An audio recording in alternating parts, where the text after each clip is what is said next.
Hello students, welcome to my channel. I hope आप लोग सब अच्छे होंगे। हम कर रहे थे पॉलिनोमियल्स चैप्टर क्लास 9 का। तो मैं आर एस अग्रवाल की जो एक्सरसाइजेस कर रही हूँ, तो उसमें मैंने जो चैप्टर 2 है वो ख़त्म कर दिया है। वो आप जाकर देख सकते हैं।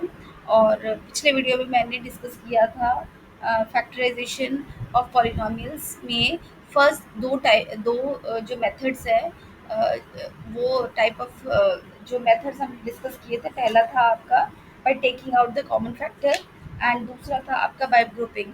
तो ये मैंने डिस्कस किया था कि हम उसको जनरली किस तरह से करते हैं। तो आप एक बार उस वीडियो को देखिए और फिर हम ये एक्सरसाइज आप इस वीडियो को देख सकते हैं, ताकि आपको अच्छे से समझ में आ जाए हम कौन सी मेथड्स को फॉलो करेंगे इस एक्सरसाइज में, एक्सरसाइज 3A में।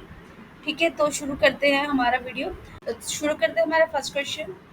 ये है क्वेश्चन फैक्टराइज। क्वेश्चन है आपका 9x स्क्वायर प्लस 12xy। तो इस मेथड को हमें देखकर ही पता चल रही है यहाँ ग्रुपिंग की ज़रूरत नहीं है। यहाँ पर हम we will take the common common out of these two terms. तो यहाँ पर कॉमन क्या है, देखो 9 एंड 12 जो है 3 के मल्टीपल्स है, तो 3 कॉमन ले लिया हमने। और इन दोनों में क्या कॉमन है, x। तो 3x कॉमन ले लिए। यहाँ पर क्या बच गया, यहाँ आपका बच गया x और यहाँ पर बच गया 3। This is 3। ये इस तरह से आएगा। मैं एक बार लिख दूँ 9x स्क्वायर प्लस 12xy। तो यहाँ पर आपका इन दोनों में 3x कॉमन आया, तो 3 3 ज़ा 9, यानी 3x बच गया। प्लस यहाँ यहाँ से क्या बचेगा, 12 इज 3 इंटू 4, तो 3 बाहर आ गया, तो 4y। तो आपका आंसर आया 3x into 3x plus 4y। This is your answer for this question. तो चलिए अगला कर लेते हैं।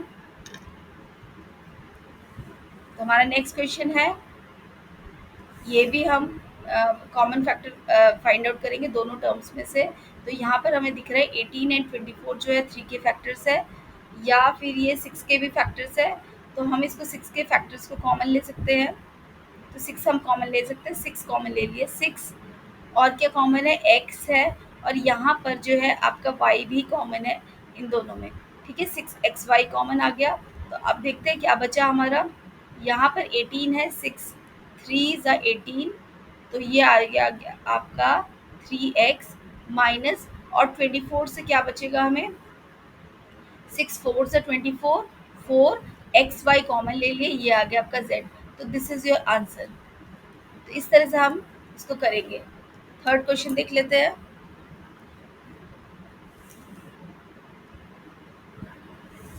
यहाँ पर आप देखो क्या कॉमन आ रहा है, 27 and 45 both are multiples of 9। तो हम यहाँ 9 कॉमन ले सकते हैं। और क्या कॉमन है, देखो यहाँ पर I think this is B square है, दिस इज बी स्क्वायर,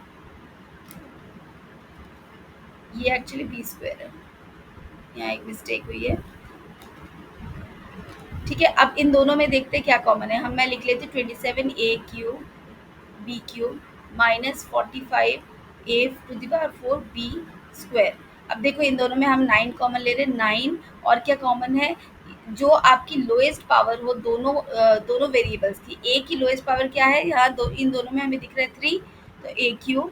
और b की लोएस्ट पावर क्या है, b², जो यहाँ दिख रहा है, तो ये हो जाएगा b²। ठीक है, अब रिमेनिंग क्या रह गया, दिस इज 27, 9 3 ज़ा 27, 3 आ गया, a³ नीचे आ गया, b यहाँ से b बच गया, तो ये 3b माइनस यहाँ पर क्या आएगा, 9 5 से 45 यानी 5। और यहाँ पर a बच गया क्योंकि a³ बाहर आ गया और यहाँ से b² चला गया। तो ये आ गया आपका आंसर थर्ड का। This is your answer. Fourth देख लेते हैं।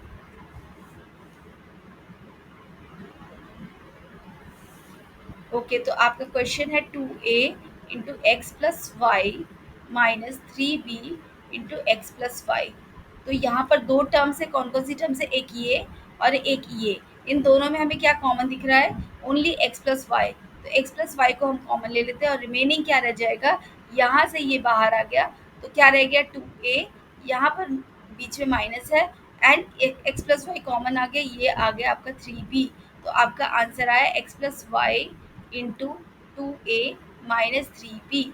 This is your answer for this question fourth. तो चलो हम फिफ्थ क्वेश्चन भी इसमें कर लेते हैं। ओके, तो फिफ्थ क्वेश्चन में देख लेते हैं, मैं लिख लेती हूँ उसको, 2x into P square plus Q square plus 4y into P square plus Q square.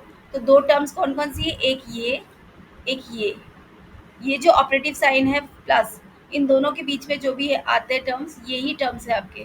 ठीक है, इन दोनों में क्या कॉमन है, आपका P square plus Q square common आ गया।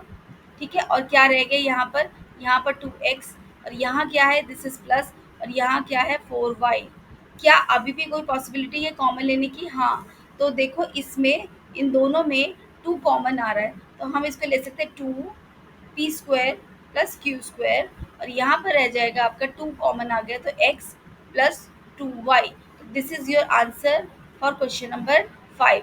तो इस तरह से हम ये क्वेश्चंस करते हैं using the method, first method, जो कि है taking out factorization by taking out the common factor. ठीक है, तो मिलते हैं अगले वीडियो में विद अगले क्वेश्चंस के साथ।